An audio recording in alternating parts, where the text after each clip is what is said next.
A well-written story is a powerful way to introduce yourself when somebody asks, "What do you do?" Stories can grab a person's attention, they can help clarify a point, and they can help solidify a relationship. People remember great stories, and great stories lead people to ask to know more about you. This consulting insight is about storytelling and how providing a short story to introduce yourself can be a much more powerful technique to help connect and start building a relationship with somebody. A more powerful technique than using the standard, "I help." You go ahead and fill in the blank. With what? Again, fill in the blank. Hi, I'm Laura Burford. In this video, I will provide suggestions to help you write your own powerful short story, a short story that helps you connect with people who might become clients or strategic partners of some sort. And I'll do it with the help of a networking story where the connections I made became fabulous business connections and partners. At the end of the story, I'll provide a recap with points, with suggestions to help you write your own short story. If you're interested in more consulting insights, please subscribe to this channel. And if you click on the bell, you'll be notified when the next video is available. If you're looking for a way to assess your knowledge and skills, consider downloading the consultant assessment document. A link has been provided in the description area below. Now for the networking story. I was invited to join a mastermind that included 10 business owners, all of whom served basically the same ideal client. The facilitator's goal was to connect 10 like-minded people she believed could help one another.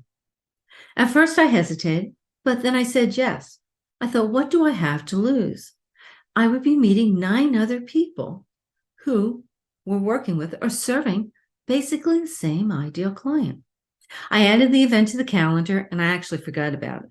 I forgot about it until I received an agenda from the facilitator. I reviewed the agenda quickly, but I was stopped short. I was stopped short because of the facilitator's approach for our introductions, or how she wanted us to introduce ourselves to one another. I'm always prepared to discuss my business, and I expect to discuss my business when I go to a mastermind. But what I didn't expect was her approach and my need to be creative, to think differently as to how I was going to introduce what I do. What I quickly realized as I read the agenda was my 15-second message that starts with "I help" wasn't going to cut it. Our assignment was to introduce ourselves and our business with the help of a short story that had a beginning, middle, and an end.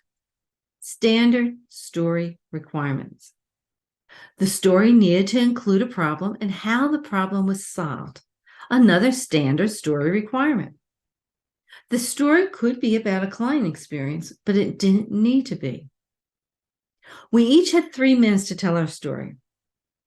The instructions were each story not only needed to be grabbing, but the story needed to clearly articulate our why, what, our focus, our who, our ideal client, and our how we help our clients, or what you might hear me refer to as a consultant's business core. If you're not sure what I mean by business core, check out the consultant's blueprint video. I've provided a link to the video down below in the description area. The instructions went on to state that every story needed to be remarkable, as well as repeatable and relatable. Here was the final catch, and it is this that caught me off guard.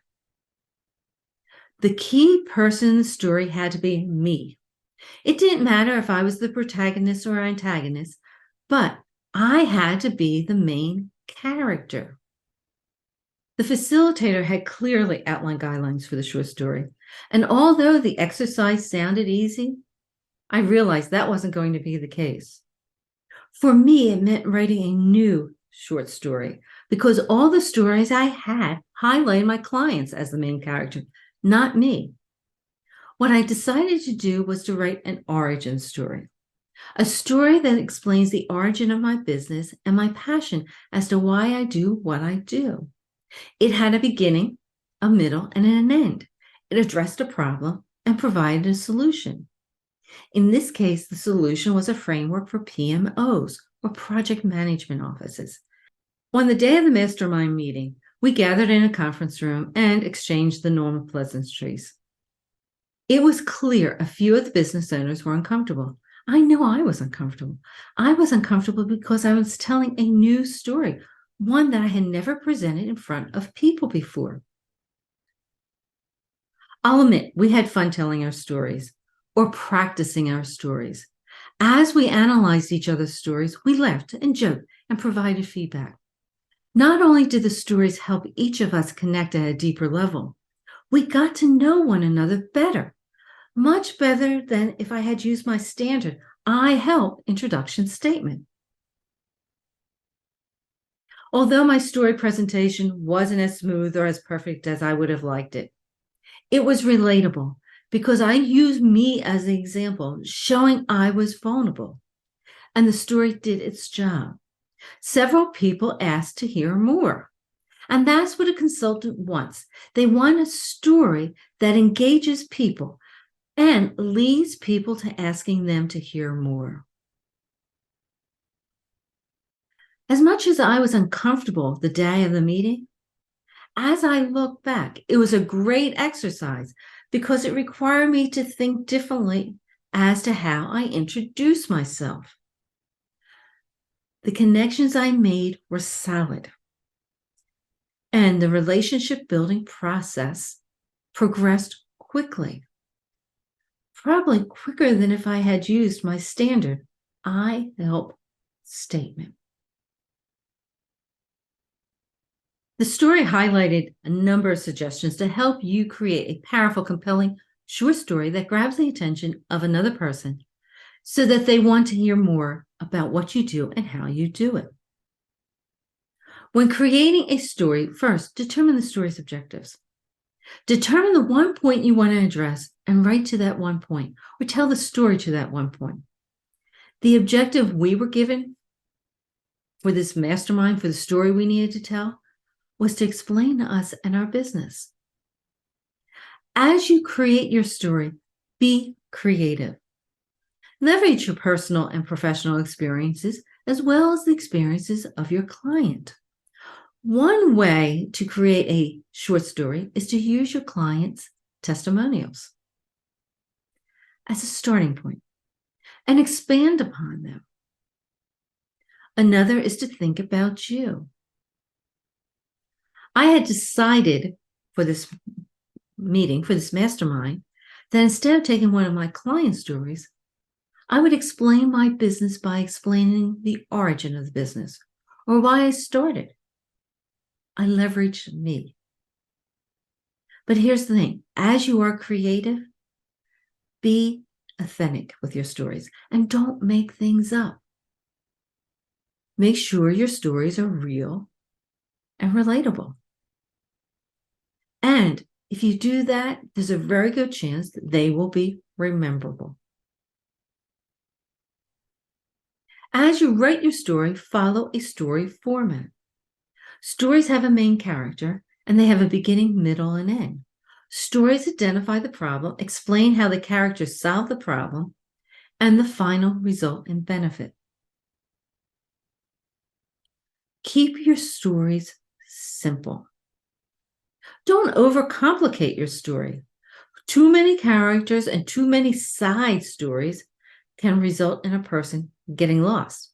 And if a person can't follow your story, they're not going to hear to ask more.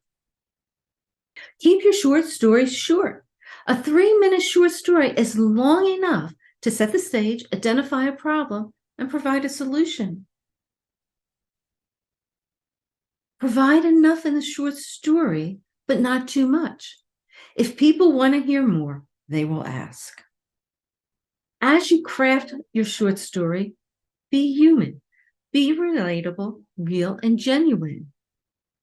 Being relatable includes adding an emotional aspect to the story, such as a person's confidence increased or the personal impact on you. Practice. Don't attempt to wing telling a short story. Storytelling doesn't need to be perfect.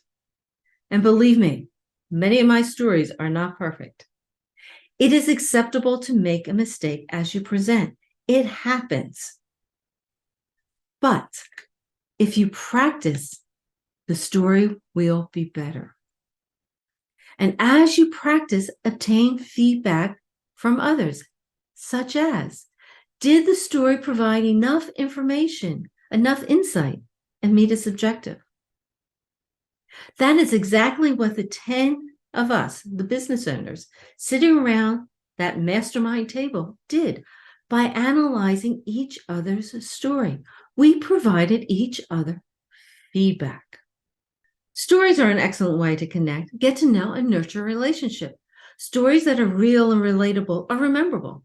And that's what a consultant wants. They want to be remembered, and hopefully they're remembered in a positive manner.